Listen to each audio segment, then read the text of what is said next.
Masalah penyaliban itu ya, orang Yahudi sendiri tidak mau tahu itu sudah. Sekarang tinggal dua. Ayo yakin kita, itu keyakinan saya dengan Kristen Islam. Maka bagi Islam dia orang suci, diselamatkan. Menurut Kristen dia orang terkutuk. Ya udah kita adu data sudah. Ya Saya udah tinggal gini kan. Fakta sejarah kalau Isa itu memang gini loh, Ustaz. Monyong, Major, tunggu dulu. Ayo kita kumpulkan data-data. Saya akan kumpulkan bahwa Yesus itu orang tidak bersalah. Dia seorang nabi yang dimuliakan. Kamu kumpulkan, enggak data. Yesus ini orang terkutuk. Ya kamu kumpulkan data-datanya. Itu loh. Lalu Oke, kembali. kita buktikan aja gini aja. Anda dari sisi Islamnya membuktikan Isa itu pernah ada dalam dunia nyata. Saya akan buktikan bahwa Isa itu Kalau adalah tidak memang ada, ada dalam ngapain dunia nyata. ditulis? Dengan jejak sejarahnya. Isa itu ada nggak dalam dunia nyata? Ada nggak jejak sejarah? Kalau tidak ada, ngapain ditulis? Sekarang Anda membantah Om Kris, tapi tidak bisa berdasarkan jejak sejarah. Dari mana? Bagaimana Isa itu dijelaskan dengan fakta sejarah itu, itu? Major. Ayo kita adu data, Major. Ngapain kamu bahas itunya? Ya, sekarang Om Kris mengatakan dengan datanya tadi bahwa Yesus Kristus mati. Ya jelas. Gereja Makam Kudus diabadikan sampai sekarang. Waktu Yesus disalibkan, waktu Yesus berdoa di Taman Getsemani ada sampai sekarang menjadi makanya kita itu sejarahnya sampai sekarang diziarahi. Isa itu dilahirkan di mana, diziarahi di mana? Sejarah yang sudah ada itu kita buktikan. Benar nggak dia itu Yesus yang dibunuh itu? Kalau benar dibunuh, berarti iblis dan Israel. Kalau Anda mengatakan Isa merujuk pada Yesus, tidak akan ada kesinambungannya. Karena ceritanya sudah berbeda, Ustadz. Isa itu diserupakan, entah siapa jika diserupakan dengan siapa nggak tahu. Yesus jelas dia mati dan bangkit hidup kembali pun jelas sejarahnya. Sejarahnya ada. Major. Isa itu mempertahankan ya penjelasannya dalam Quran. Menjadi merujuk pada di sini bukan congor-congoran, Major. Di sini bukan congor-congoran ya. Oke, tadi Dato, kita dua yuk. Kita data-dataan yuk. Saya nggak mau congor-congoran di sini. Oke, sekarang gini ya. Saya nggak mau congor-congoran. Ya. Tunjukkan datanya. Sekarang ini Major congor. Gini, Anda berdiskusi kalau sekarang congor-congoran. Bang Arif, jadi saya moderator Bang Arif. Saya nggak moderator nih. Jadi saya moderator. Jadi kalau mau congor-congoran, janganlah Ustadz Tata tadi bawain data. Kalau kau mau bantah pakai berdata. Kalau masalah sejarah, tidak ada orang Yahudi yang menganggap bahwa ada seorang yang disalibkan. Nggak ada disalibkan. Di mana literasi Yahudi mengatakan ada orang disalibkan? Nggak ada. Kamu beriman seperti orang Yahudi? Iya, bukan begitu. Kau kan bukan begitu bagaimana? Sekarang kau cari pembenaran dari orang Yahudi. Sebentar lagi kau kutuk Yahudi. Di mana? Dengan Major. Bang Sadarif, jadi saya moderator Bang Sadarif, saya nggak moderator ini. Jadi gini malah Major. Memang jenderal dari dulu congor aja jenderal, nggak ada yang di sini bukan congor-congoran Major, bukan congor-congoran. Diam konde, diam lande, kau tuh lari kau kemarin masuk angin kau. Masuk angin. Pakai data lah Jor, di mana itu datamu Jor? Iya, kayak mau diskusi sama si Dato pakai data. Apa yang kau diskusikan? Oke, gini ya Dato ya. Kita main data ya. Moderator tuh, turun dulu tuh. Saya belum moderator. Sudah. Nanti dibantu Ustaz Tata kau. Saya turun dulu. Belum bisa moderator saya. Sudah. Mayor kata Oke, kita main data ya. Congor aja Mayor. Coba sekarang kau tunjukkan literasi Yahudi yang pernah menganggap bahwa ada orang salibkan. Tunjukkan sama saya. Bagaimana kau mau dipercaya? Orang Yahudi aja sudah betul-betul tidak terima. Tadi kau bawa sejarah kejadian sama hal seperti ini. Saya sakit hati dengan seseorang. Tidak akan mungkin kebaikan akan saya. Dengar dulu pakai data aja, jangan aja. Pakai data lah. Mana kau sekarang kau cari pembelaan sama orang Yahudi bentar lagi kayak mana? Kita dialog aja, pakai data Major, pakai data. Kita pakai data aja, kita biar ada yel-yelan nih percuma. Ayo, kita main data ayo. Oke, kita gini, buktikan datanya. Tunjukkan datanya dalam Quran ya, mengatakan sejarah apa yang menyatakan bahwa orang Islam sejarah, itu kalau sejarah Al-Quran itu bukan buku sejarah. Dodol. Astagfirullahaladzim. Jadi dari mana kau harus bersunat? Sejarah apa yang kau bawakan? Ini kemana-mana ini. Nanti Major. Ayo silakan Om Kris dulu, ayo Om Kris. Apa yang mau disampaikan? dulu Majo, nanti lah Majo. Ini diskusinya masih berjalan Jor. Nanti sama Pak Waras kau. Alam, masuk angin itu. Loh, ya, Ditanya apa, dijawabnya apa? Soal macet dia. Ada ilmunya dia. Diam dulu lah, belum. Waduh, kau itu. Ini diskusinya belum. Nanti nggak ada teredukasi teman-teman yang ada di bawah ini. Ada sekitar 2000. Bukan Ustaz, itu tadi Om Kris sudah membawakan data berdasarkan Bible. Tapi Ustadz Tata selalu mengambang. Kalau memang Ustaz Tata kan juga membantah dengan data, Jor. Gitu loh. Ustaz Tata kan juga membantah dengan data di keluaran dia. Iya. Bisa nggak Isa itu dirujuk pada fakta sejarah? Loh, Udah ada iya. Majo. Udah Om Kris dulu lah. Kamu diem dulu nih mah. Nanti ya kamu babak kedua nanti. Babak kedua nanti Jor dengan otak orang Jor. Iya, sama aku Mayor ya. Nanti ya. Masuk Ya, Bang. belajar kok belajar. Silakan Om Kris, apa yang mau disampaikan Bang Dato kalau belum berfungsi moderatornya turun dulu Bang Dato. Nanti naik lagi. Siap. Oke, bisa saya tambahkan ya. Jadi bukti bahwa Yesus benar-benar bangkit itu ada jelas di dalam Lukas, di sana dicatat. Dan itu bukan diserupakan ataupun apa ya, tetapi ini benar-benar fakta. Dan Alkitab itu mencatat dalam Lukas 24 ini ayat yang ke-6 di sana dikatakan, ia tidak ada di sini, ia telah bangkit. Ia ingatlah apa yang dikatakannya kepada kamu ketika ia masih di Galilea. Nah, ini kan seperti yang tadi Pak Kris sampaikan bahwa data-data bahwa Yesus sebelum dia mati pun dia tuh sudah menyampaikan itu, dan memang tujuan Yesus datang ke dunia itu memang untuk mati. Karena kalau kita bicara tentang belum dicentang Ustaz, belum bisa. Halo. Jadi tugas Tuhan Yesus datang ke dunia itu memang untuk mati. Karena kalau kita berbicara tentang penebusan, tidak ada satu manusia pun di muka bumi ini yang sesuai standar hukum Taurat itu yang sempurna. Karena kalau kita berbicara tentang penebusan, kalau kita bicara tentang penebusan itu kita harus lihat dari sejarah dari bangsa Israel ini. Tuhan Yesus datang melalui orang Yahudi ini. Karena kalau zaman dulu, orang kalau ingin menebus dosa itu dia harus memotong korban. Ada korban darah di sana. Dan setiap korban itu harus menumpang tangan, baru mereka setiap tahun itu harus ada penyucian, harus ada korban darah di sana. Iya, sebentar Bang Denny. Korbannya orang Yahudi itu kan binatang ternak ya? Iya, betul. Ya, lanjut. Dan mereka kan selalu berulang. Setiap tahun itu imam besar itu hanya masuk satu kali. Kalau imam itu pun tidak suci, dia akan mati di dalam tabernakel Musa itu. Jadi memang tradisinya seperti itu. Dan korban-korban mereka sampai kepada kitab Maliaki, itu korban-korban yang mereka mempersembahkan itu korban-korban yang cacat, korban-korban yang buta. Sudah ya Pak Dhani. Pertama, tadi katanya Paulus mengatakan bahwasannya Yesus itu mati bangkit. Iya.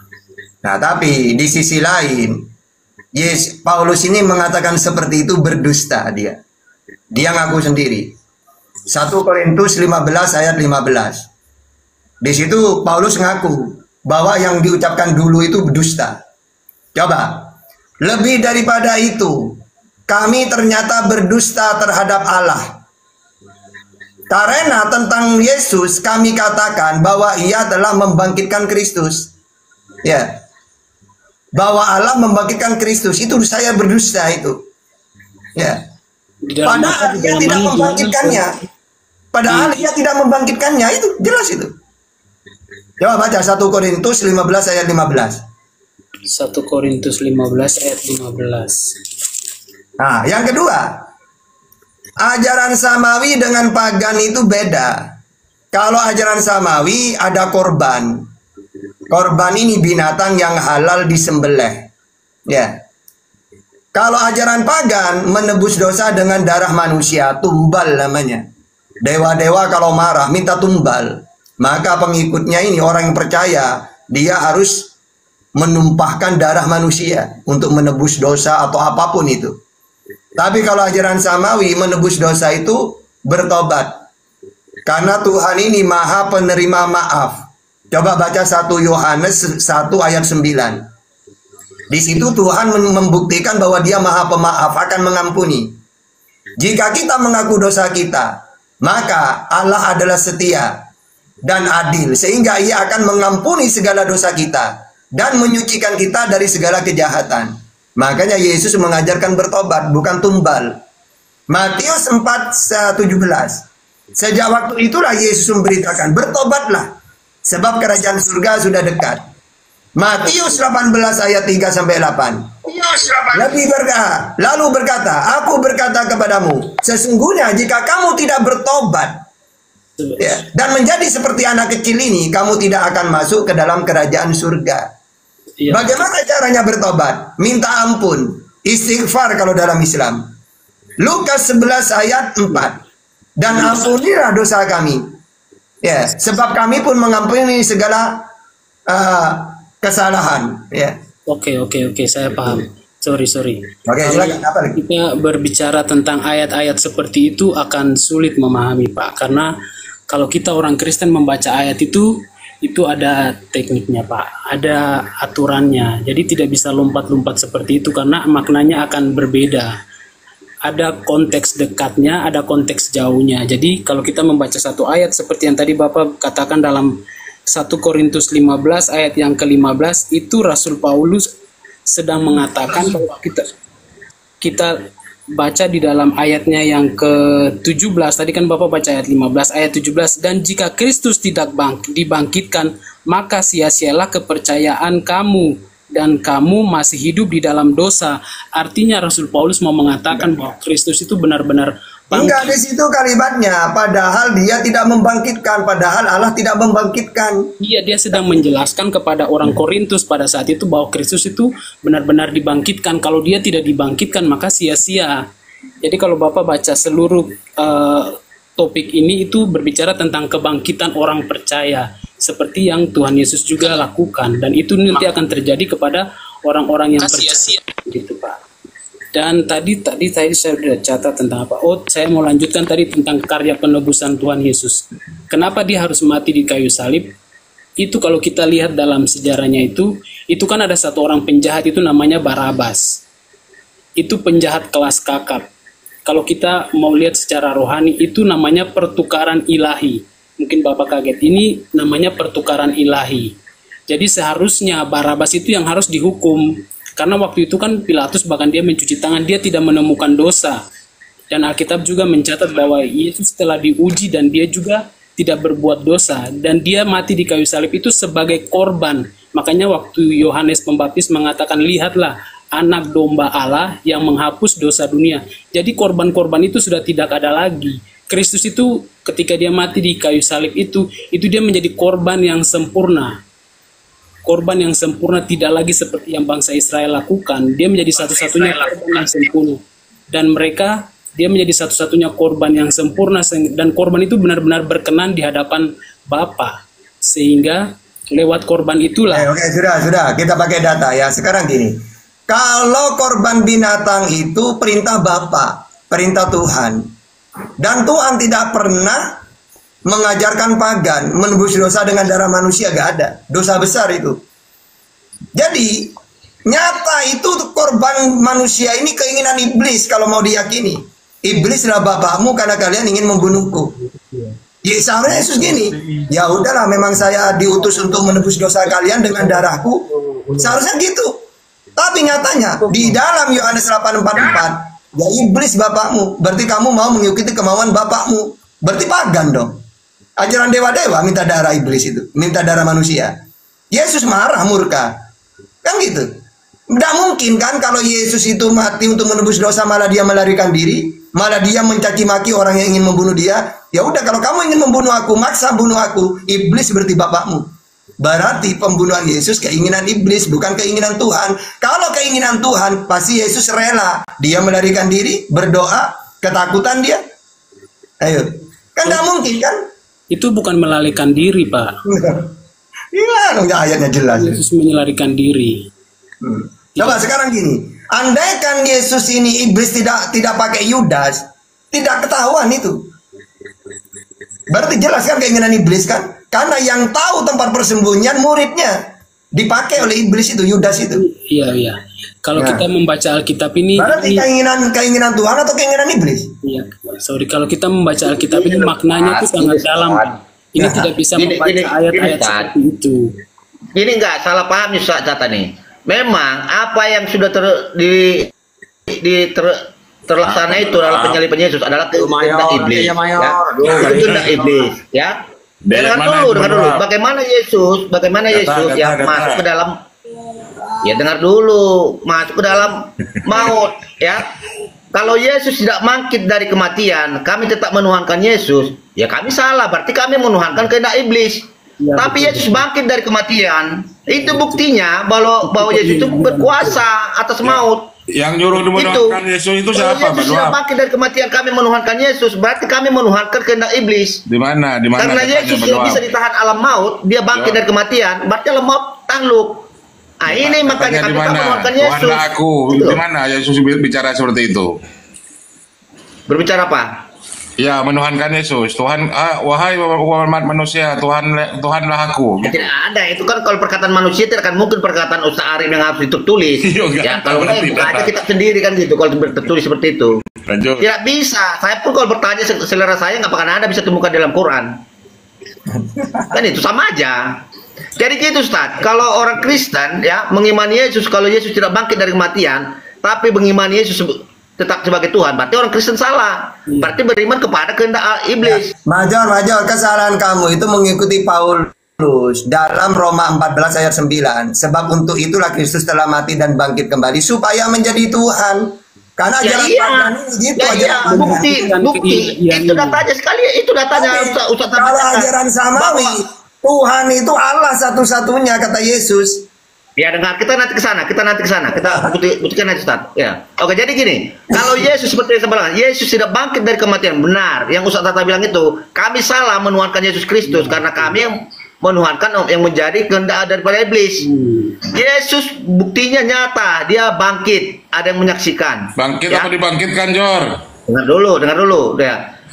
Di situ udah jelas-jelas orang Kristen ya menuhankan yang benar. Kalau penebusan itu ya, penyaliban itu kehendak iblis. Makanya waktu Yesus berdoa, janganlah kehendakku Bapa, tapi kehendakmu lah. Sekiranya cawan ini berlalu. Berarti menebus sama iblis berarti ya? Sekiranya cawan ini berlalu. Berarti menebus dosa kepada iblis berarti ya? Maksudnya menebus apa yang ditebus? Buktinya Yesus bangkit kok. Tapi kalau Yesus kan sudah bilang, kalau Yesus tidak bangkit dari kematian, ya benar ya kok Ustaz Tata bilang. Tapi nyatanya Yesus bangkit dari kematian. Itu berkuasa kan Tuhan itu? Tuhan itu berkuasa kan atas dunia orang. Secara akal, Major. Kan tidak mungkin kan iblis membantu manusia supaya ditebus dosanya. Ya udahlah. Iblis itu dengan cara apapun dia itu mau menggoda manusia. Ya. Dia itu mencari cara bagaimana manusia itu supaya taat kepada dia. Ya, tapi tidak bisa. Ya, lebih besar kuasa Tuhan. Buktinya Yesus mati itu dibangkitkan kembali dari kematian. Siapa yang membangkitkan? Ya kuasa Allah Bapa. Yang Tuhan siapa berarti? Kuasa Allah Bapa yang membangkitkan. Berarti yang di mana datanya? Kuasa Yesus itu datang daripada kuasa Allah Bapa dan dibangkitkan oleh kuasa Allah Bapa sendiri. Di mana datanya kuasa Allah yang membangkitkan, coba di mana datanya? Oke, jadi menurut Anda Yesus bangkit dari mana? Dibangkitkan Allah. Dibangkitkan Allah. Enggak, Yesus menurut Anda bangkit enggak? Menurut pemahaman Anda? Ya, karena dia punya Tuhan, kalau dalam Bible dibangkitkan. Ya, iya, karena Yesus datang daripada kuasa Allah Bapa sendiri. Namanya Tuhan. Yang namanya Tuhan harusnya bisa bangkit sendiri, bukan dibangkitkan. Oke, menurut Anda Tuhan itu apa? Dia pencipta, wujud tertinggi disembah. Bagaimana Tuhan pencipta? Sekarang gini aja Ustaz, ya. Kalau dikatakan dalam keimanan Ustaz Tata, Tuhan Allah. Ya, benar ya perkataannya Tuhan Allah ya. Oke, yang pencipta itu Tuhan atau Allah? Ya Allah yang menciptakan. Tuhan itu kan gelar. Ya iya, jadi bagaimana? Itu kan gelar. Itu kan gelar kan? Sekarang Tuhanmu kan Yesus. Ya dengarkan. Tuhan itu gelar kekuasaan, gelar kemuliaan. Oke. Ya. Sekarang kalau kepada penguasa. Katakan Tuhan itu kekuasaan. Yesus kok tidak bisa berbuat apa-apa? Yohanes 5:30. Berarti Tuhanmu tidak bisa berbuat apa-apa. Dengarkan dulu, Ustaz, dengarkan. Gelar itu, gelar Tuhan itu disematkan kepada penguasa dunia dan akhirat. Nah, Yesus kan tak berkuasa. Kenapa diberi gelar Tuhan? Oke, dengarkan. Saya akan bisa buktikan bagaimana Yesus mengatakan diri berkuasa atas dunia dan akhirat. Ya, Matius 28 ayat, dengarkan, Matius 28 ayat 18-19 dikatakan apa? Kepadaku telah diberikan segala kuasa di surga dan bumi. Oke. Sekarang kepadaku telah diberikan. Yang memberikan siapa? Kenapa ketakutan? Yang memberikan yang mana yang kamu tuhankan? Yang diberi atau yang memberikan yang Tuhan? Oke. Kalau dia sudah diberi, apakah dia tidak berhak untuk jabatan Tuhan? Yang saya tanya, segalaku telah diberikan. Kalau dia sudah diberi, kepadaku telah diberikan segala kuasa. Ini kan sekarang definisi Tuhan itu kan penguasa atas dunia dan akhirat. Dua sosok. Yesus diberikan, ada yang memberi. Yang mana yang kamu tuhankan? Yang diberi atau yang memberi? Ya, karena Yesus datang daripada Sang Sumber sendiri, dia kan firman-Nya. Makanya ada Allah Bapa, ada Roh Kudus. Tidak bisa berpikir seperti itu karena ada selalu Tuhan. Sedangkan Anda dengan Tuhan Anda masih bingung, yang menciptakan mana Tuhan atau Allah, Anda bingung. Loh yang enggak, coba nanya, Tata, siapa yang menciptakan langit dan bumi? Allah. Allahul ladzi khalaqas samawati wal ard. Oke, saya tanyakan. Oke. Nah, sekarang kamu, Tan, siapa yang menciptakan langit dan bumi? Siapa? Oke, yang berarti Tuhan Anda berarti Allah menciptakan. Serangan Allah menciptakan kan? Major. Siapa yang menciptakan langit dan bumi? Siapa? Oke, Allah Bapa Sang Sumber. Bukan Yesus. Yesus itu pribadi yang mendapatkan gelar Tuhan.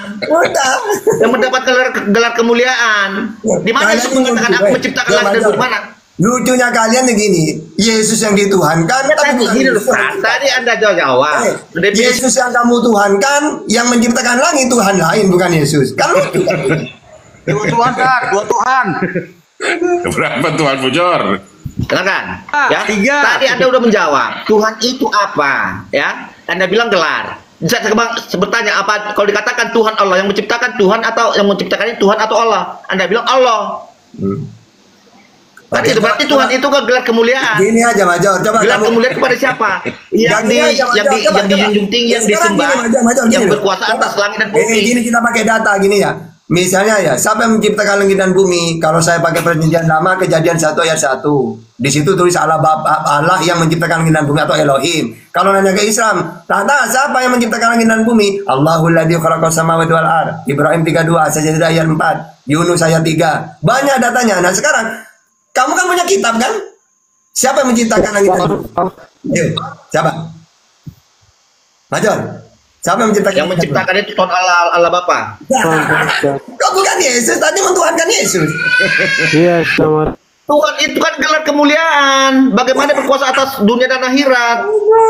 Baca dulu, Ustaz. Makanya pahami lu definisi kata Tuhan itu apa. Ya usah, ada bingung masalah Tuhan itu ya, Bu. Tuhan sudah jelas pencipta. Jangan membatasi pemahaman Anda hanya sebatas untuk cari pembenaran, Ustaz. Pahami dulu kata Tuhan itu apa? Yang disembah, yang dimuliakan, yang maha kuasa. Istirahat dulu, Jor. Kasihan Bang Denny ini, Jor. Bang Denny ini mau diskusi. Itu enggak, kalian selalu tuh framing ya, selalu goreng-goreng cari pembenaran dari Bible juga untuk membenarkan iman kalian. Itu yang saya pusing. Jadi kapan kalian mau menjelaskan tentang iman kalian supaya benar gitu loh. Lo jadi pusing kau, Jor. Waduh, sudah istirahat dulu. Ya pusing lah, ditanya tentang imanmu ke buku Lukas, Matius, gimana diskusi? Makanya jangan kebanyakan makan plastik kau, Jor. Jelaskan secara Quran. Sudah istirahat dulu, Jor. Biar Bang Denny dilanjut dengan Bang Denny. Biar tidak kayak pasar, Jor. Gantian, Jor. Silakan Bang Denny, ada yang mau ditanggapi Bang Denny? Gantian. Atau Bang Nyong WP, ada apa Bang Nyong? Nyong? Oh ya, silakan Bang Denny, silakan. Iya, saya sependapat tadi dengan Pak Jenderal ini. Ya, iya, jadi kalau kita mau memahami tentang kekristenan, kita lepas dulu. Jadi jangan kita membawa konsep kita ke dalam Bible. Jadi memang untuk memahami Alkitab itu kita tidak bisa, kita tidak bisa mencopot-copot ayat seperti itu. Karena ayat-ayat itu berhubungan dengan ayat sebelum dan sesudahnya. Jadi kalau kita memahami, saya sampaikan pada teman-teman semua di sini, kalau membaca Alkitab untuk memahami konteks itu, Bapak Ibu, Bapak-bapak bisa membaca ayat sebelumnya dan sesudahnya untuk memahami. Kalau belum lagi memahami untuk satu pasal. Coba Bang Dani, ini kan kalau dialog poinnya kan. temanya yang dibahas apa, pakai data itu. Nah sekarang coba Bang Dani ini ceritakan kamu mentuhankan Yesus itu dosa loncat-loncat. Bagaimana caranya menjelaskan Yesus itu Tuhan? Coba. Bagaimana ceritanya? Kan dia sudah pernah ngaku Tuhan nih. Bahkan dia bertuhan dia. Nah untuk meyakinkan orang bahwa dia Tuhan, gimana caranya? Coba. Oke, Yesus tidak perlu mengaku Tuhan. Malaikat sendiri yang mengatakan hari ini telah lahir bagimu Kristus Tuhan di kota Daud. Di ayat berapa itu? Coba baca dua-duanya. Lukas. Oke, baca dua-duanya. Sebentar saya baca ya dalam Injil Lukas. Lukas 2 ayat 11 itu kan. Coba baca dua-duanya. Sebentar saya bacain sebentar. Injil Lukas. Ya.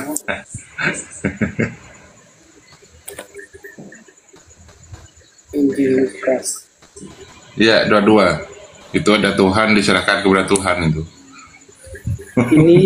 Ini malaikat sendiri yang mengkonfirmasi ayat yang ke-11. Hari ini telah lahir bagimu juru selamat, yaitu Kristus Tuhan di kota Daud. Ya. Oke, Tuhan lahir ya. Setelah Tuhan itu lahir, coba baca 21-22-nya. Teruskan ayat itu. 21-22 sebentar. Dan ketika genap 8 hari dan ia harus disunat, kan ia diberi nama Yesus, yaitu nama yang disebut oleh malaikat sebelum ia dikandung ibunya. Terus maksudnya kenapa? Teruskan. Ketika genap waktu pentahiran menurut hukum Taurat Musa, mereka membawa dia ke Yerusalem untuk menyerahkannya kepada Tuhan. Nah, iya. Tuhan udah lahir, diserahkan ke Tuhan. Gimana? Ini kan adat istiadat Yahudi. Walaupun adat kan, kalau adat itu kalau manusia biasa kan. Iya, dia lahir. Ini kan Tuhan yang lahir. Yahudi ini dia mau menggenapi hukum Taurat. Bagaimana ya? Sebagai orang Yahudi itu hari ke-8 harus disunat dan dia. Pertanyaannya kan yang lahir udah Tuhan. Iya, tapi kan dia mengambil Terus diserahkan kepada Tuhan siapa? ya kepada Allah Bapa seperti. Berarti ada dua Tuhan dong. Nah ini yang sulit memang. Ya sulit. Karena mereka memahami kata Tuhan itu seperti yang Anda pikirkan. Tuhan Bapa itu Tuhan Bapa. Gini, ntar dulu. Udah datang nih dari kaum Yahudi lagi. Bentar. Jadi gini, Ustaz Tata ya. Di dalam 10 hukum Taurat, akulah Tuhan Allahmu, jangan ada Allah-Allah lain kecuali aku. Karena aku Tuhan Allahmu. Major. Jangan ada Allah-Allah lain, ada Tuhan-Tuhan lain. Nah kamu ini nambah Tuhan Yesus. Padahal dalam Taurat udah jelaskan, jangan ada Tuhan lain sudah.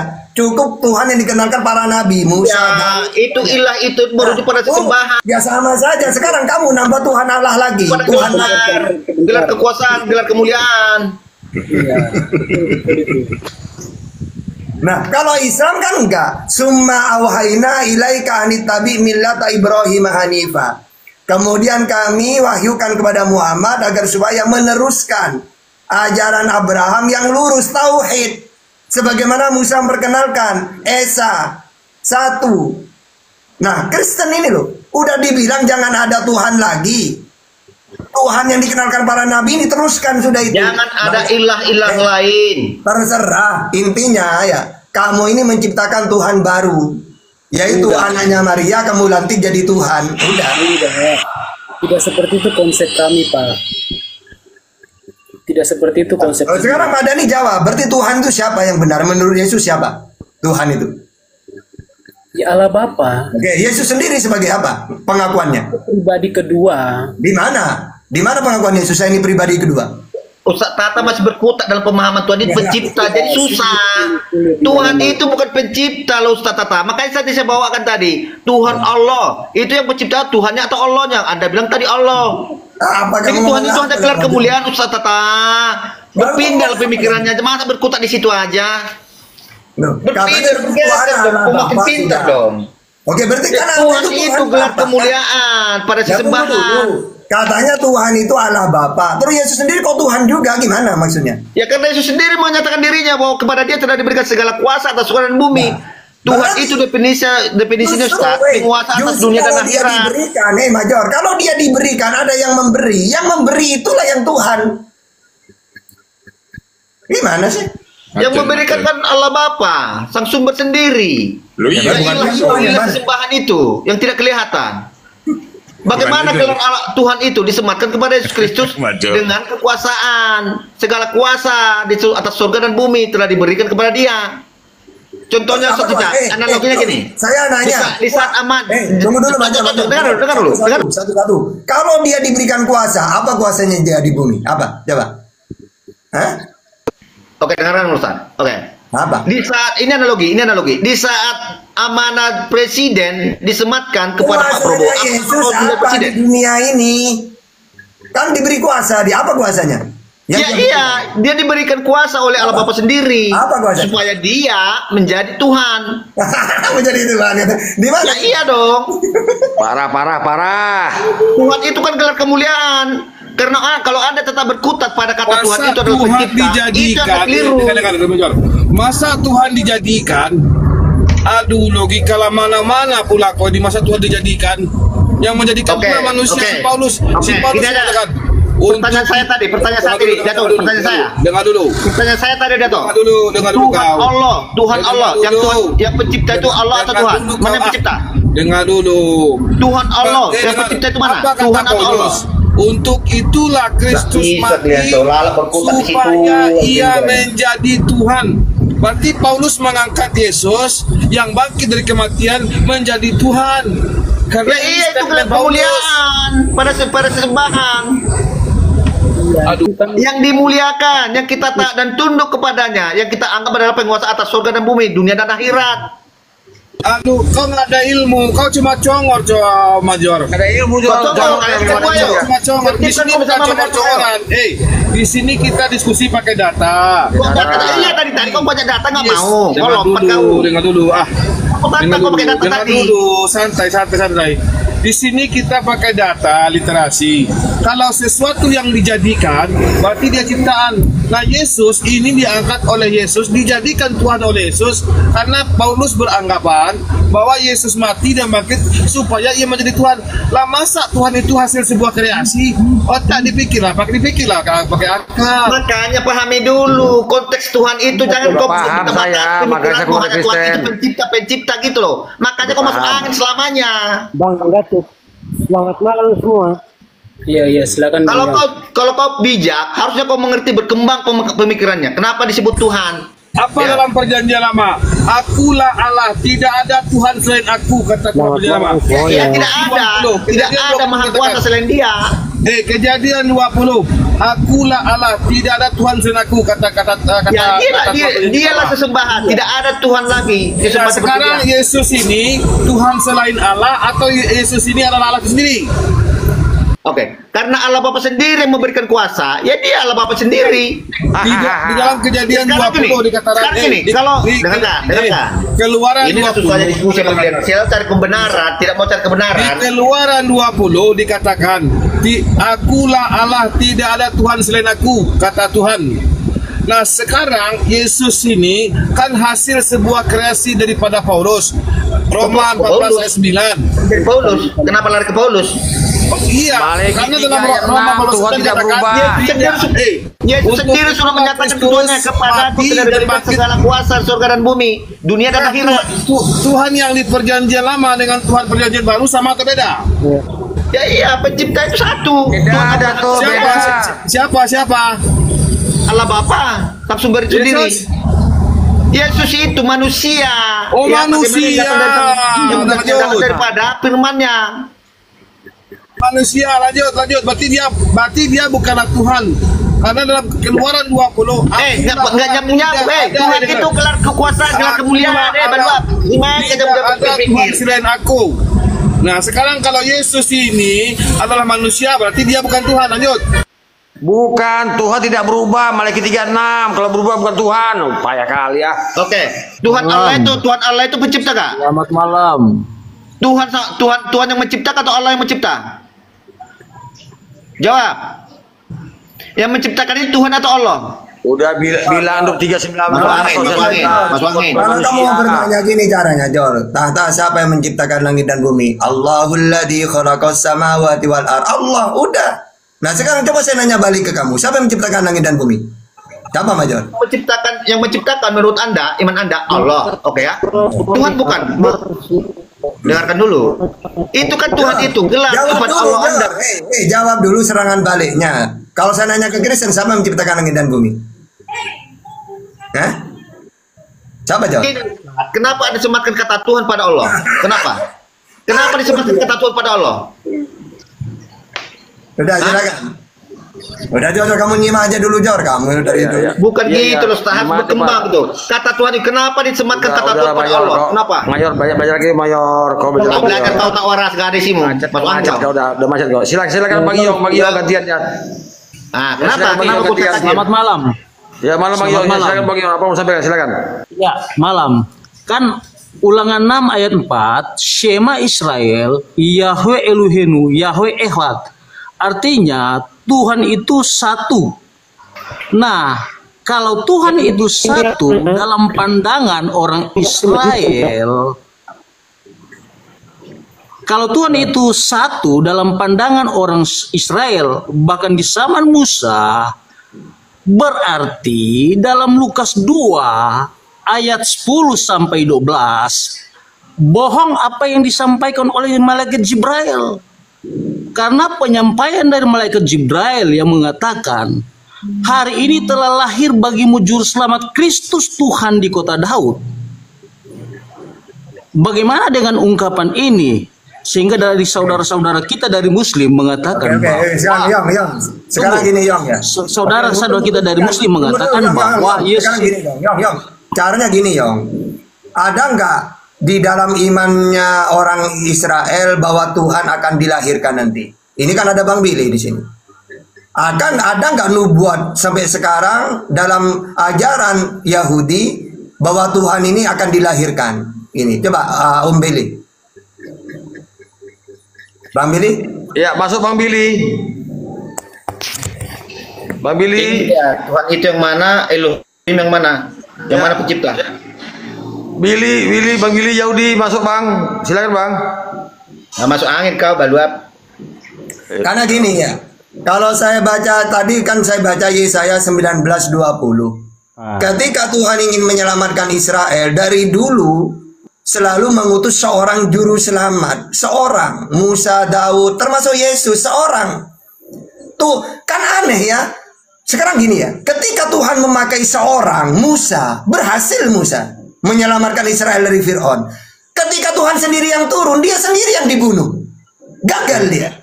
Kan lucu kan? Coba Bang Billy. Begini. Oke, masuk Bang Billy. Begini Masuk Bang Billy. Musa itu penyelamat bagi bangsa Israel, bukan penyelamat dunia. Om Billy dulu mumpung aktif dia. Silakan Om, Bang Billy. Iya, betul sekali tadi yang disampaikan sama Ustaz Tahta, betul sekali. Jadi Musa juga adalah juru selamat ya, penyelamat Israel. Mesias juga dia diurapi. Nah, semua itu Raja Daud juga Mesias, semua pernah mengalahkan musuh-musuh. Dan Mesias yang akan datang yang akhir yang ditunggu, yang namanya bukan Yesus ya namanya, itu Mesias yang itu gagal karena dia nggak berhasil mengalahkan pasukan Roma, bahkan dia tidak berhasil menyelamatkan dirinya sendiri dari tombak. Lanjut. Yang enggak Bang Billy, katanya sudah dinubuatkan bahwa Tuhan ini akan dilahirkan nantinya. Ya Yesus itu gitu. Ada enggak keimanan Yahudi memang Tuhan akan dilahirkan nanti turun sendiri gitu? Enggak ada itu. Itu akal-akalan orang-orang Kristen aja terhadap kitab kami. Oh, tidak seperti itu. Billy. Tidak seperti itu. Tidak seperti itu, Billy. Ya. Ini pemahaman Yudaisme yang sesat. Karena memang kalau ada pemahaman seperti ini, kami tidak kaget, kami tidak asing lagi. Betul. Karena dalam Yesaya pertama ayat 1 sampai 5, ya itu sudah jelas, sudah dibuatkan bahwa orang Israel, orang Yahudi, mereka tidak mengenal Allah, padahal mereka itu sudah melihat Allah. Tetapi mereka tidak mengenal Allah. Kenapa dikatakan tidak mengenal Allah? Karena yang disampaikan oleh kitab Yesaya, yang disampaikan oleh Nabi Yesaya, itu tertuju kepada satu pribadi, Yesus yang adalah Tuhan, yang adalah Allah. Kenapa saya katakan Yesus itu adalah Allah? dalam Yohanes 1 ayat 1 itu jelas. Pada mulanya adalah firman. Firman itu bersama dengan Allah dan Allah itu adalah firman. Dan ayat 14, firman itu telah menjadi manusia. Kalau dia hanya manusia biasa, dalam Yohanes 1 ayat 3, segala sesuatu yang dijadikan oleh dia dan tanpa dia tidak ada sesuatu pun yang akan terjadi, termasuk langit dan bumi. Yohanes itu firman Allah Israel atau bukan? Bagi kami firman Allah. Dan itu Allah juga siapa? firman Allah bagi orang Israel. Allah siapa? Bill, ada ayatnya berbunyi, ada ayatnya berbunyi berfirmanlah Allah Bill. Israel kepada Yohanes, ada nggak? Bill, Tak dulu kalau ayat, kamu saya tanya dulu, seperti ini, ada nggak ayatnya Bill, berbunyi berfirmanlah Tuhan kepada Yohanes, ada nggak? tapi begini, peristiwa yang Enggak, dialami, pertanyaan saya dulu, dijawab dulu. Ada nggak seperti dalam Torah berfirmanlah Tuhan kepada Musa gitu kan? Berfirmanlah Tuhan kepada setan kan ada tuh. Nah, berfirmanlah Tuhan kepada Yohanes ada nggak? ini satu peristiwa yang dicatat oleh Yohanes. Pertanyaan saya. Saya mau tanya, apakah saya Yohanes tanya, itu gue bukan tanya orang Yahudi? lagi. Saya mau tanya sama kamu kan Yohanes firman Saya mau Tuhan tanya. bukan? Saya mau tanya kamu, apakah Yohanes itu bukan orang Yahudi? Apakah Bukan. Petrus itu bukan orang Yahudi? Bukan, Apakah orang Paulus itu Yahudi bukan nggak ada yang orang namanya Yahudi? Petrus, nas nggak ada. Kamu ini hanya hidup di abad 19. Nggak Kamu ada mengklaim orang kamu yang orang paling Yahudi benar. namanya us-usan, nggak ada, itu orang Yunani. Kamu ini Lah. antik-antik dari Muslim. Kamu bukan Yudaisme. Lo kok jadi Muslim? Enggak, udah Iya. ya, kamu udah nanya. Sekarang saya tanya, Yohanes itu firman Allah Israel bukan? Firman Allah bagi kita semua. Iya, termasuk ada umat nggak Israel. berbunyi berfirmanlah Tuhan Karena kepada begini, Yohanes? Bill. Enggak, ada Kalau- nggak? Belum Kalau ada nggak firman berfirmanlah ini Tuhan kepada ditujukan di Yohanes? luar. Kalau Tak firman dulu, ada nggak berfirmanlah Bill, Tuhan kepada Yohanes? kalau firman ini ya, Enggak, ditujukan ada nggak? kepada Kan seperti kita Taurat kan orang-orang berfirmanlah di luar Tuhan kepada bangsa Musa. Israel. Nah, ada nggak Kenapa berfirmanlah ada Tuhan murid-murid? kepada Yohanes? Ada nggak berfirmanlah Kenapa ada Tuhan kepada murid-murid Yohanes? Yesus? Iya. Yang sesungguhnya adalah orang Ada nggak Israel. berfirmanlah Tuhan Allah Israel kepada Yohanes? Ada nggak bunyinya gitu? Ini satu peristiwa yang terjadi dan dicatat. Iya. Karena Saya Yohanes cuma ini bertanya. Saya hidup bertanya, di apa zaman ada nggak di dalam Yesus. kitab Yohanes berbunyi berfirmanlah Tuhan kepada Yohanes? Ada nggak? Ini peristiwa. Iya, Karena saya yang tanya yang ada nggak dijumpai, berbunyi? Zakaria Tolong pun tolong lewat malaikat tangain dulu nih. Gabriel berfirman. Kan lewat Iya, malaikat ada. Gabriel berfirman. Iya, saya cuma Billy. membandingkan seperti Musa. Billy. Seperti Musa kan Billy. berfirmanlah Tuhan kepada Musa kan ada, gitu kan? Berfirman Tuhan kepada Yosua ada, berfirman Tuhan kepada Yohanes ada nggak? Ada. Mana coba? Oke, ini kita Ayat lupa berapa? bagaimana kelahiran Yohanes Pembaptis Nggak, itu dari berfirmanlah Tuhan kepada Yohanes ada kata kamu ya, coba di mana? Yohanes Dengar, Pembaptis kan Bill. datang daripada karunia Tuhan melalui malaikat Gabriel. Enggak, tadi kamu kan bilang ada di mana ayatnya berfirmanlah Tuhan kepada Yohanes di mana? Billy. Ayat orang tuanya Yohanes Pembaptis ya. Enggak, tadi kan kau bilang ada berfirmanlah Tuhan kepada Yohanes. Di mana ayatnya? Saya kejar itu. Ada kalau Bill. ngarang. Yohanes mendapatkan Ada, Bill. karunia Billy. melalui ilham roh. Maaf Jenderal, sebentar dulu saya mau jawab dia. Billy, ada dalam 1 Yohanes 1 ayat 1 sampai 4. Di sini Iya, dikatakan ya. bunyinya gimana? Ya. Di sini dikatakan ini Yohanes sendiri yang menyatakan. Ya bukan Apa Tuhan yang berarti. Terima kasih jawabannya. Dengar dulu, dengar Terima dulu. kasih. Iya, Bill, kamu udah dengar dulu, menjawab. Bill. Iya, kamu Dengar udah dulu, menjawab Bill. perkataan Dengar Yohanes dulu. bukan perkataan Dengar. Tuhan. Terima kasih. Dengar Lanjut, dulu yang dari lain. saya. Bill. Perkataan Bill, Yohanes. dengar dulu. Bill, dengar dulu dari saya ya. Apa yang telah ada sejak semula, yang telah kami dengar, yang telah kami lihat dengan mata kami, yang telah kami saksikan dengan telah kami rabah dengan tangan kami tentang firman hidup, yaitu Yesus, itulah yang kami tuliskan kepada kamu.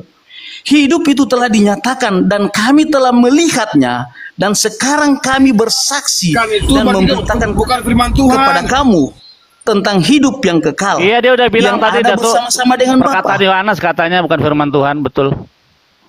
Berarti bukan firman Tapi Tuhan. ini firman yang hidup. Ini cuma Saya mau kalangan tanya kamu. Yohanes. Entah Berarti pertanyaan Bang Billy, adakah di dalam Yohanes itu berfirmanlah Allah kepada Yohanes? Ada? Tidak ada. Datuk. Berarti kau bawakan ayat ini tersebut. bukan karangan, Datuk. Ini cuma Datuk. karangan penulis, bukanlah firman Tuhan. Aduh, mampus lagi nih. Datuk, ini bukan karangan, Datuk. Tetapi ini Yang peristiwa yang kutuliskan dia lihat. Aduh, Apakah semua yang tertulis itu bersifat karangan? Yang kuraba dan yang kutuliskan kau sebutkan. Berarti ini Datuk, bukan firman Tuhan, ini apakah karangan. yang Datuk, apa yang tertulis dengar. itu, apakah Yang itu semua diminta bersifat oleh karangan? Bang Billy. Aduh, parah kamu. Parah kamu yang parah, kau yang bilang Bang Billy minta Kamu. sebagaimana yang tertulis dalam kitab Torah Musa, berfirmanlah Yuhet Fafe kepada Musa, berfirmanlah Hasem kepada Musa. Nah, di dalam perjanjian baru ada Lukas, ada Markus, ada nggak kayak begitu bunyinya? Ada tidak? Nggak ada. Begini, Datuk. Ini ilmunya cocokologi. Ada nggak Yang Yohanes sampai. Kalau tidak ada, berarti Ini cocokologi, bukan kalau hari firman ilmu. Tuhan. Oh, tidak seperti itu, Datuk. Tidak seperti itu. Tidak seperti itu. Narasi Datuk. yang ada di PB, Datuk.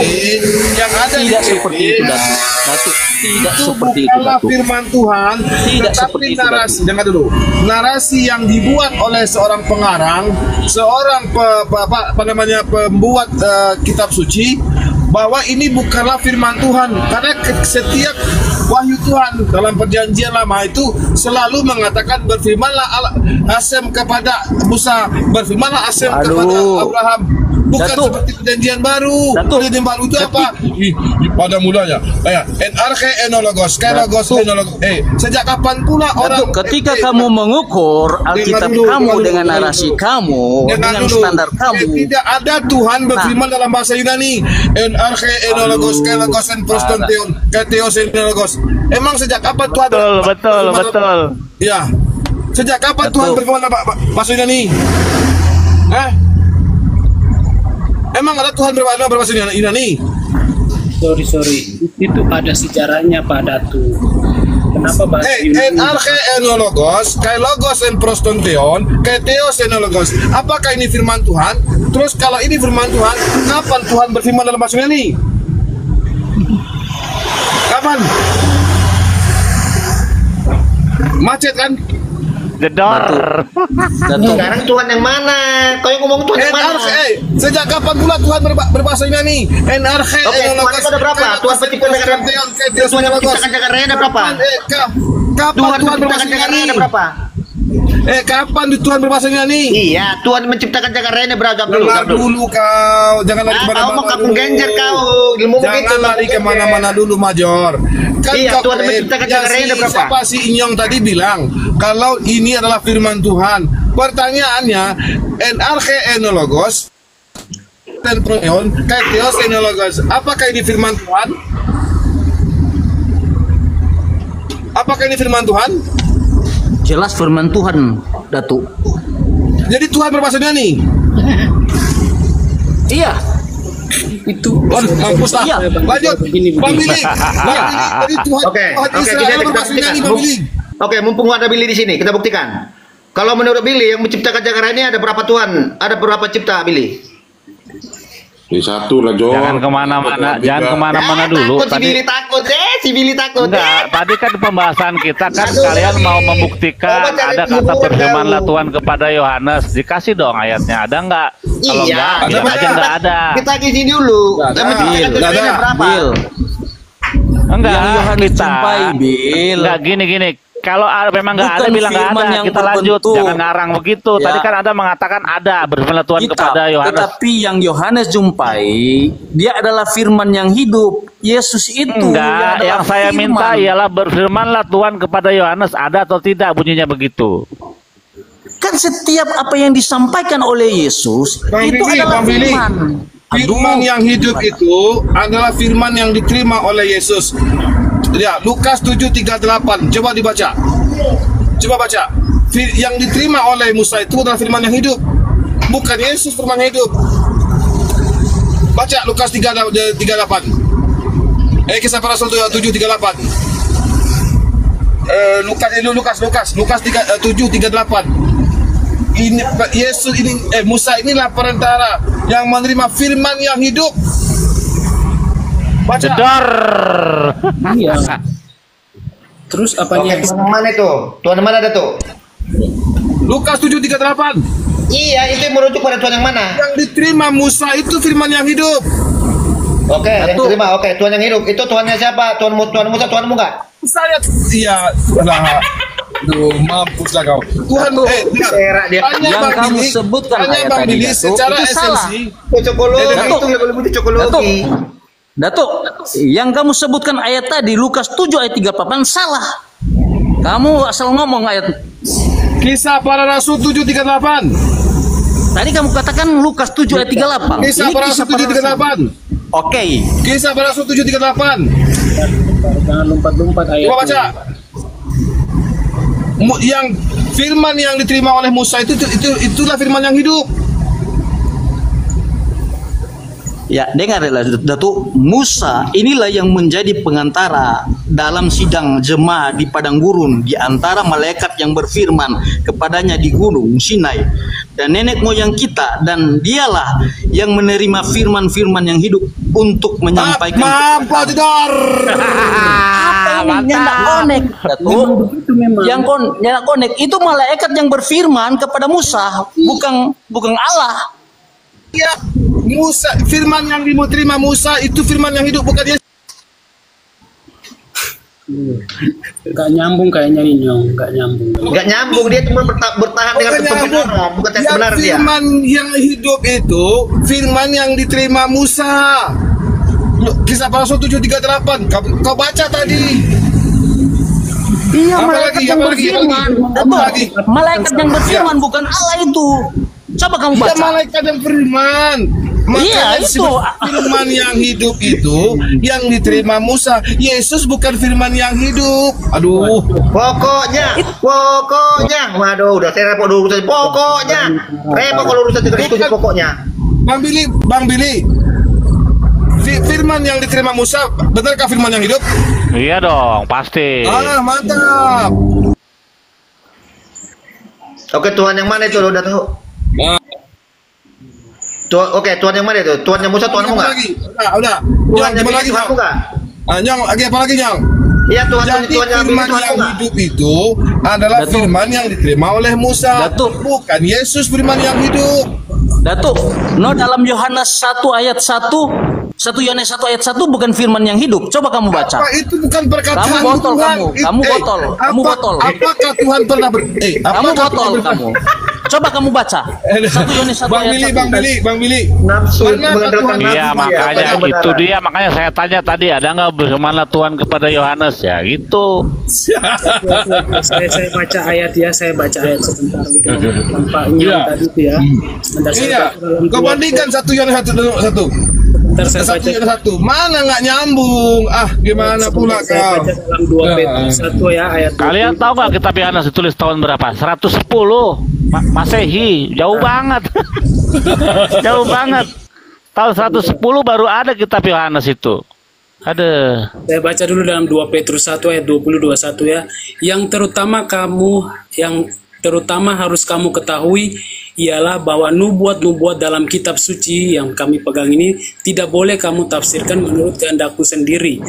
Sebab tidak pernah nubuat dihasilkan oleh kehendak manusia, tetapi oleh dorongan Roh Kudus. Orang-orang berbicara atas nama Tuhan. Saya nggak nafsirkan ayat, saya baca yang tertulis bahwa yang firman yang hidup itu adalah firman yang diterima oleh Yesus, oleh Musa. Iya, semua seluruh kitab yang kita pegang ini, Alkitab ini Kalau semua perjanjian baru itu bukan firman Tuhan, tapi hasil karangan manusia, hasil dari sebuah imajinasi manusia dalam menceritakan kehidupan Yesus, bukanlah firman Tuhan. Oke, itu menurut siapa? Itu menurut Karena siapa? Lukas 1 nomor 1, buktinya menurut Theophilus siapa? yang mulia, banyak orang yang telah menyusun suatu peristiwa yang terjadi di antara kita. Maka aku berkeyakinan dan menuliskannya. Berarti ini bukanlah firman Tuhan, sebuah kehendak dari sebuah penulis untuk membukukan sebuah peristiwa. Ini bukan firman Tuhan. Ini bukti-bukti sejarah. Bukti sejarah. Berarti itu bukan firman Wah, Tuhan. kalau bukti sejarah, iya. kalau bukti sejarah sekitar Petrus itu waktu diomongin sama Petrus itu adalah kitab tanah. Tadi saya Nggak baca ada ayatnya itu, tadi saya baca dalam 2 kitab Petrus. Ya Petrus itu tulis tahun berapa? Itu dulu kalau mau ngomong sejarah. Petrus ditulis 150 tahun setelah Yesus berangkat. Nah, saya tadi itu Iya, siapa yang berisik ini? diam dulu. Aduh, Ustaz Tata, kendalikan Ustaz Tata diskusinya Ustaz. Ini saya bingung, ini pakai standar janda nih, standar ganda nih. Si Datu sebentar mendukung kemana sih? Ditanya Datu, apa kamu beriman pada Tuhannya Billy? Aduh, pakai data lah, baluap. Iya, iya. Datu ini beriman nggak pada Tuhannya Billy? Agama sama itu gak beda dah, Jenderal. Oke, berarti berarti kamu beriman sama dengan Tuhannya Billy? Ya esensinya Tuhannya lah. esensi sama. Ya, Tuhannya Abraham, Ishak, Yakov, David, Salomo. Maha Tinggi dan Maha Suci, Tuhannya Yahudi itu sama dengan Tuhannya Islam. Jadi kalian sebentar begini, sebentar begitu. Loh iya kan juga ada kan Bang Billy ya di Yahudi ya, Maha Tinggi, Maha Suci gitu Bang Billy. Ada nggak? Iya. Terus kau cemburu. Mirip aja, apa pribadi yang sama? Mirip aja Iya. apa pribadi yang sama? Sebentar Bang Nyong nyambung dulu tadi dalam 1 Yohanes tadi. El Elyon sama Hakadosh itu yang maha tinggi. Tuhan, kata pribadi itu tidak bisa disematkan kepada Tuhan tapi kepada makhluk. Coba lihat situ di dalam kamus KBBI, gak ada Tuhan itu disematkan kata pribadi, cuman Kristen yang Ya iya, kata Tuhan itu kan gelar kekuasaan, gelar kemuliaan. Sekarang pribadi yang sang sumber itu, sang pencipta itu kan ada, yaitu ilah itu sendiri. iya maka Sekarang aku bertanya, Hanya kau sepaham nggak dengan ketuhanan orang Islam? Yubil. bilang hanya Ya, Kristen yang kita pakai data ayo. Ya. Tuhannya berkepribadian. Iya, sepaham nggak dengan ketuhanan orang Yahudi? Ya, gini Major. Oh, ya, kalau gitu kita dialog Yahudi, Kristen, Islam sama nggak Tuhannya? Pakai data. Oke. Ah, ya, tapi Ya, ayo. udah berkembang ilmu tentang Tuhan ya. Jangan berputar-putar pencipta aja ya. Ya, udah, tidak masalah. Yang penting kamu sebutkan datanya bahwa Tuhan saya Yesus misalnya.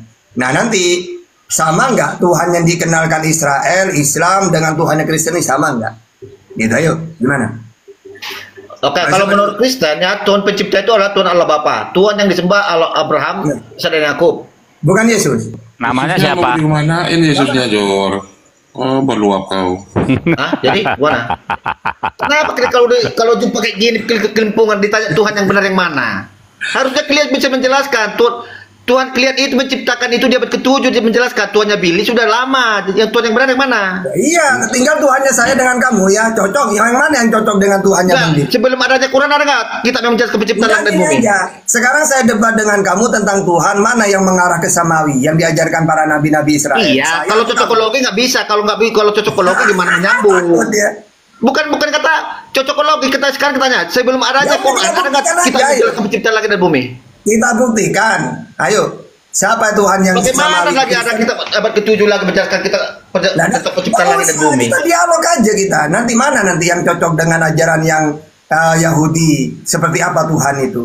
Ya saya atau kamu? Silakan. Oke, jadi kami ini ya dalam Islam am kuntum syuhada id hadara yaqubal maut il qala li bani ma ta'buduna min ba'di qalu na'budu ilahaka wa ilaha abaika Ibrahim wa Ismaila wa Ishak. Jadi kami ini ya diperintah untuk menyembah Tuhannya Abraham, Ishak, Yakub. Bahkan kalau saya pakai surat Al-Baqarah 136, semua para nabi itu menyembah Tuhan yang sama. Cuma kalau saya pakai Al-Quran ya Allah, ya Tuhannya Musa, Abraham, Isa, Yakub itu nabi kami. Sama. Tidak ada umat Islam mengatakan Tuhan saya dengan Tuhannya Musa beda, Tuhan saya dengan Abraham beda. Gak ada, murtad itu namanya. Bukan Islam kalau tidak mengaku itu. Nah sekarang Tuhannya kamu kan Yesus. Dikenal nggak oleh Israel Yesus itu Tuhan? Ayo silakan. Oke. Jadi nggak berkembang. Oke, dari Billy loh. Silakan Billy. Ya, seperti kita kalau setiap hari 3 kali sehari berdoa baru kata Adonai Elohim Melech Olam. Elohe Abraham, Elohe Ishak, Elohe Yakov, Ha'el, Hagadol, Hagibor, Venora. Jadi situ kita juga memberi penghormatan kepada Abraham, Ishak, dan Yakub dalam doa kita. Kita menyampaikan kepada Tuhan tentang leluhur kita bahwa Abraham adalah magen ya. Tuhan itu adalah magen Abraham, pelindung Abraham. Nah, jadi ada 3 orang patriark kami, Abraham, Ishak, Yakov, di dalam doa kami selalu kami ucapkan itu. Nah, kalau Islam juga mengucapkan doa yang sama seperti kita, cuma itu bahasa Arab, ini bahasa Ibrani. Bagaimana dengan kekristenan? Apakah kalian juga mendoakan Abraham, Ishak, dan Yakub dalam doa-doa kalian gitu? Nah, ini mantap ini Bang Billy. Dalam Kejadian 12 ayat 3 memberkati Abraham kan. Nah, kita umat Islam 5 kali sholat itu selalu memberkati Abraham itu. Kama shallaita ala Sayyidina Ibrahim wa ala ali Sayyidina Ibrahim. 5 waktu kami. Nah, Kristen apakah memberkati Abraham? Tidak kenal ya. Ibadahnya ke gereja, Yesus terus yang dipuji-puji. Tidak ada nyebut Abraham sama sekali. Padahal di dalam Kejadian 12 ayat 3, ya, aku akan memberkati orang-orang yang memberkati engkau dan mengutuk orang-orang yang mengutuk engkau. Di sini ke siapa ini? Yang mengutuk orang Yahudi siapa? Hah? Yang sering mengutuk kita yang sering mengutuk orang Yahudi siapa? Samawi ini Abraham ini menjadi acuan. Iya, kitab yang sering mengutuk orang Yahudi kitab siapa? Kalau Kristen siapa? Sama nggak Tuhan yang dikenalkan Yesus dengan Tuhan yang dikenal oleh Kristen sama? Oke? Beda lah Pak. Aduh, jangan sama-samakan. Oke, jadi gini. Tuhan yang diimani pengikut Kristus ada Tuhan Abraham, Ishak, dan Yakub. Ya terbukti ya bagaimana kitabnya itu membawakan kitab Taurat itu sendiri. Berarti bukan Yesus ya? Bukan Yesus ya? Ini Ustaz kata berkemelala Tuhan itu pencipta terus. Berkembang ilmunya Ustaz kata. Dari tadi udah jelaskan Tuhan itu apa?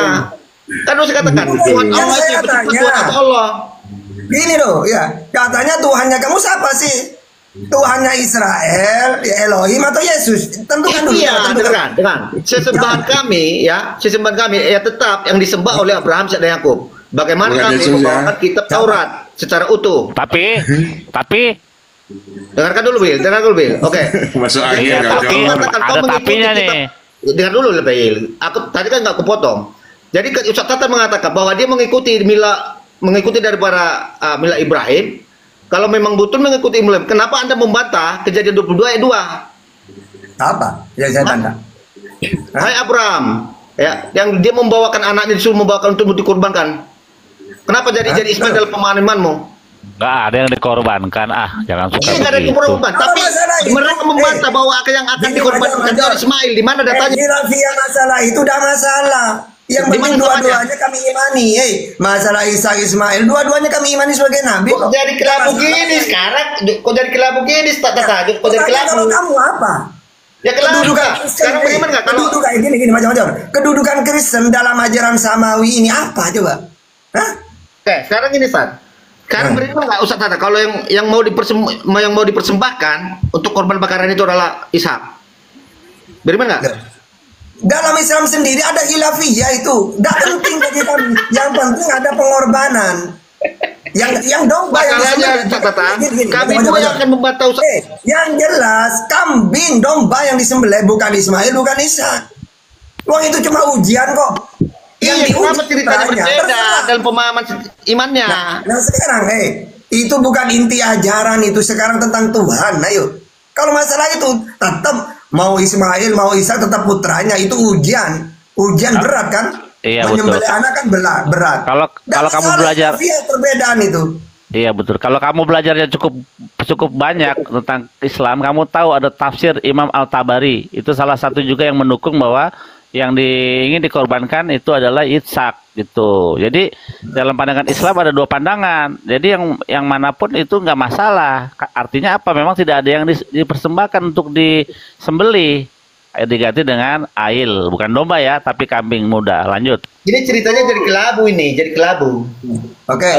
Sekarang gini Major gini. Kamu ngambil ayat itu seakan-akan buktinya Abraham itu mengorbankan manusia. Wajar dong nanti pada akhirnya Yesus dikorbankan. Gak ada hubungannya. Itu cuma ujian itu. Bukan disuruh sembelih beneran itu ya Om Billy ya, Bang Billy ya. Cuma menguji kan itu. Betul. Ini syariat Abraham, menguji iman Abraham.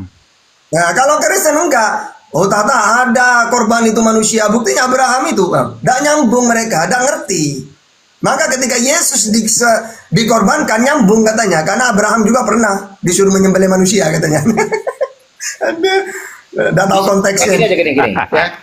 Oke, di surah An-Nahl 89 dikatakan bahwa Quran itu diturunkan tidak ada keraguan di dalamnya, ya, menjelaskan segala sesuatu. Kalau seperti itu tentang Kejadian 22 ayat 22 tadi, berarti kitab Taurat salah dong, Bil? Ya. Itu tentang hukum-hukum dalam Islam itu terperinci tentang berarti hukum-hukum. Kitab Taurat salah dong, bahwa itu menjelaskan bahwa itu menjelaskan gini, ajaran dalam Islam itu teratur, sempurna, tidak seperti ngarang-ngarang Kristen. Kalau Kristen tentang ketuhanan mereka bingung. Kalau saya tidak, tentang sholat kami tidak bingung. Ada datanya, dalilnya, terperinci dalam Islam itu jelas. Itu masalah syariat. Beda dengan Oten. Oten beribadah ke gereja, tanya dalilnya, gak ada. Ya gitu maksudnya. Bisa saja jawab. Kalau Islam 5 kali sehari ya, ada dalilnya. Kalau Yahudi juga ada dalilnya. Kita lihat waktu Daniel ingin ditangkap, dikatakan bahwa seperti kebiasaannya Daniel berdoa sehari 3 kali menghadap Yerusalem. Nah, Kristenan tuh sehari berapa kali? Apakah 2 kali kan? Mana ada Bang Billy, mana ada? Nggak ada.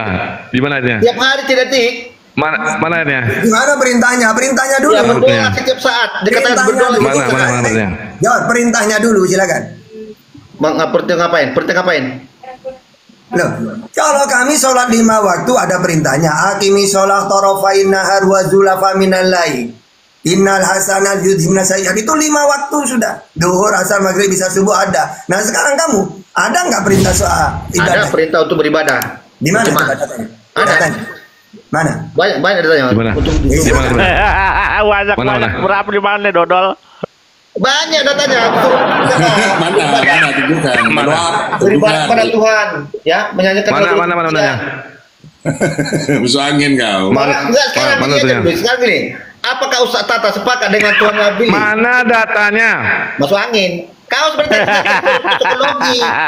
Datanya tidak akan mungkin nggak ada datanya. Jangan kabur-kaburan tadi berfirmanlah Tuhan kepada Yohanes.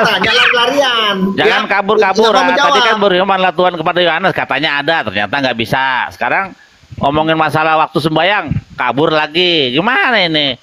Yang mana dulu? Bang Billy, izin saya tanya Bang Billy. Izin ya. Saya jawab ya. Di dalam Yehezkiel 44 nomor 9 di situ dikatakan orang yang tidak disunat itu tidak boleh masuk ke dalam jemaah kudusku, kata Tuhan. Kalau tempat Bang Billy kan tempat orang kudus kan. Nah sekarang gereja itu tempat kudus nggak? Oke.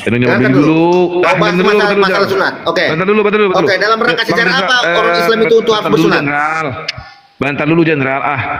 Iya, dalam rangka apa? Berarti kalau tempat Bang Billy di Senaldi itu tempat orang bersunat, betul? Dengar dulu Jenderal. Di Senaldi tempat Bang Billy melakukan ibadah, apakah semuanya orang bersunat Bang Billy? Harus, nggak boleh masuk. Harus. Iya. Nggak boleh. Kalau bolehkah orang yang nggak bersunat masuk ke dalam tempat kudus Bang Billy? Nggak boleh, nggak kenal aja nggak masuk. Yahudi sunat tradisinya. Lanjut tadi sudah.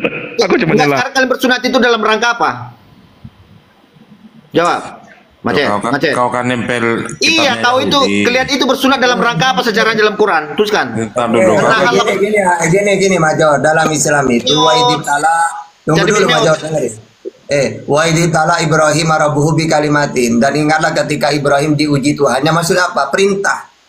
Nah, di dalam perintah di sini diantaranya 8 hitan. Summa auhayna ilaika an tabi millata Ibrahim hanifa. Kemudian Nabi Muhammad diwahyukan agar supaya meneruskan ya seperti Abraham, nenek kakek moyangnya. Ya diantaranya hitan di situ, tauhid. Oke. Mana ada Nabi di Israel? Jenderal, kamu tidak hitan itu atas keinginan siapa itu? Ajaran dari mana itu tidak hitan? Oke, mengikuti milah Ibrahim ya, Abraham ya. Iya, yang tauhid. Di Kejadian 17 ayat 10 sampai ke 12. Tidak ada sana disuruh bersunat untuk perempuan. Kenapa Anda menyunatkan perempuan? Kita siapa menyunatkan perempuan? Nah iya, perempuan kan kita siapa menyunatkan perempuan? Tidak usah disunat, enggak apa-apa perempuan. Abraham tidak ada datanya mau disuruh Anak laki-laki yang ada di Major. Dalam Islam perempuan itu tidak wajib, Major. Tidak wajib. Kenapa perempuan bersunat? Milih siapa itu? Kalau sunat tidak masalah, tapi tidak wajib. Iya, jawab dulu. Perempuan bersunat milih siapa? Loh, nggak wajib. Sunat. Yang wajib Perempuan laki-laki. milih siapa harus bersunat? Loh, yang wajib laki-laki. Baca dulu. Kejadian 17 ayat 10 sampai 12 baca dulu. Iya, emangnya wajib. Bukti perjanjian antara Abraham dan Tuhan bahwa dia keturunannya harus melakukan khitan. Congor aja Mayor, congor Sekarang kamu Major, kamu tidak sunat. Ada nggak di sana? Mengikuti siapa kamu tidak sunat itu ikutin siapa? Ayo. Di mana? Bila Ibrahim disunatkan anak lagi. Perempuan itu tidak wajib, Major tidak. Bila Ibrahimnya mana? Udah silakan kamu sekarang. Kamu tidak sunat itu ikut siapa? Ayo. Oke, dengar dulu. Tunjukkan Mila. Enggak usah nggak. Kamu dari tadi lari-lari terus. Congor aja di si Jenderal nih. Iya, mute. Dari tadi lari terus. Yang mana? Sunatkanlah cuma congor dia.